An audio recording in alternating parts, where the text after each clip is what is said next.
ভুল বোঝাবুঝি মিটিয়ে নিয়ে কাছাকাছি আসলো অগ্নি আর কথা। সম্পূর্ণ জানতে ভিডিওটিতে লাইক করে দেখতে থাকো। গল্পের শুরুতেই দেখা যায় ঋতুর বিয়ে ঠিক করেছে ঋতুর মা, আর সেই জন্য ঋতুর মনটা খুবই খারাপ হয়ে রয়েছে। আর এদিকে কায়দা কারণে সবাই মিলে প্ল্যান করতে থাকে কি করে ঋতুর সাথে প্র্যাটির বিয়েটা দেওয়া যায়। কিন্তু ঋতুর মা যে অনেক বেশি ডেঞ্জারাস সেটা কথা অর্জুনই খুব ভালোভাবে জানে।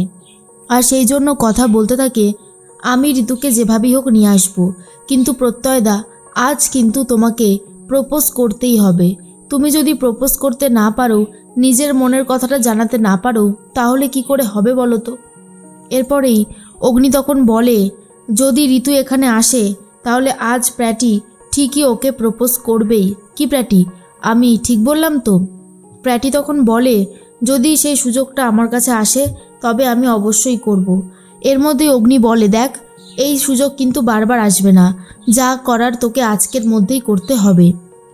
এর মধ্যেই কথা বলে, জুনি তুই বলে দে আমি ঠিক নিয়ে আসতে পারবো ঋতুকে। আর তখনই জুনি বলে, আরে ঠিক আছে চল তাহলে নিয়ে আসি। অগ্নি বলে, আমি যদি জানতে পারি যে ঋতু আজকে আসেনি তো হয়ে গেল। কথা বলে যায় ঋতুকে নিয়েই সে আসবে। এদিকে ঋতুর মা কিছুতেই ঋতুর বাবাকে কাঁকরোল ভাজা খাওয়াবে না, কাঁকরোল সেদ্ধ করে খাওয়াবে। আর এটা নিয়ে কথা হতে থাকে। ঋতুর মাকে সবাই খুব ভয় পায়। এর মধ্যেই বাড়ির বেলটা বেজে উঠেছে। দরজা খুলতেই ঋতু দেখে কথা আর জুনি চলে এসেছে। কথা বলে, কাকিমা কেমন আছো? ঋতুর মা তখন বলে, আমি তো খুব ভালোই আছি। উৎসব তো লাগলো বলে তোদের কিন্তু অনেক দায়িত্ব। তোর আর জুনির বিয়ের সময় ঋতু কিন্তু অনেকবার তোদের কাছে গিয়ে থেকেছে, তোদের সাহায্য করেছে।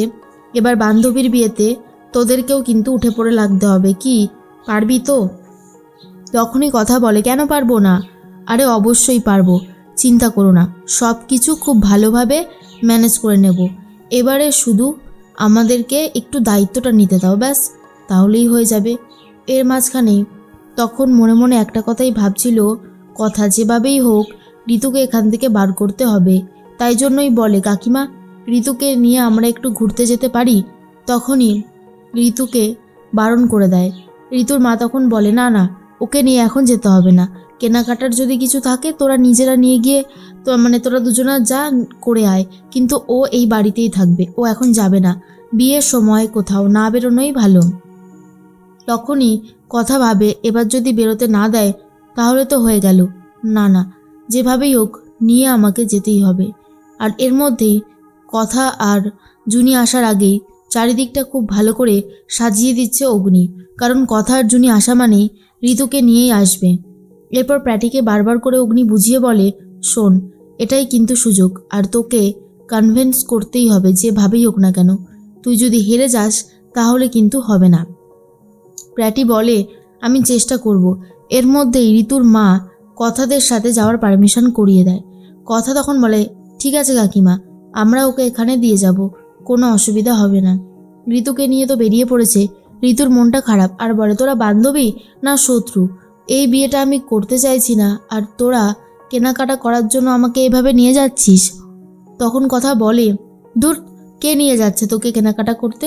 তোকে তো আমরা আমাদের বাড়িতে নিয়ে যাব। এরপরই গুহবাড়ির উদ্দেশ্যে রওনা দেয় ঋতুরা। তার মধ্যেই সুন্দর করে সাজিয়ে দিয়েছে আঁকি অগ্নি। এর মধ্যেই চলে এসেছে জুনি আর ঋতু আর কথা। তখনই ঋতু বলে, কি ব্যাপার মিস্টার সরকার, বাড়িটা এত সুন্দর করে সাজানো গোছানো রয়েছে? তখনই বলে দেয়, এটা শুধুমাত্র আপনার জন্য।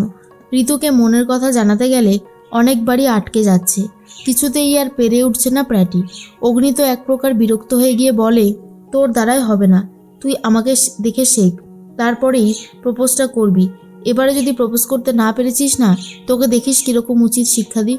এরপর কথাকে বলে, শোন কথা, ভুল বোঝাবুঝি মিটিয়ে যেমন আসছি না কাছাকাছি, তেমন তোকে আগে থেকেই জানিয়ে রাখি এটা একটা নাটক হচ্ছে। কথার হাত ধরে প্রপোজ করতে থাকে অগ্নি, এমনটাই দেখিয়ে দেয় প্র্যাটিকে, যাতে প্র্যাটি এই কাজটা খুব সুন্দরভাবে করতে পারে। এরপর যখন অগ্নির কাছে সবটা দেখে নেয়, তারপরেই সবটা শিখে নিয়েছে প্র্যাটি। এরপর ঋতুকে বলে, আমি তোমাকে ভালোবাসি আর আমি তোমার সাথে থাকতে চাই, তুমি কি রাজি আছো?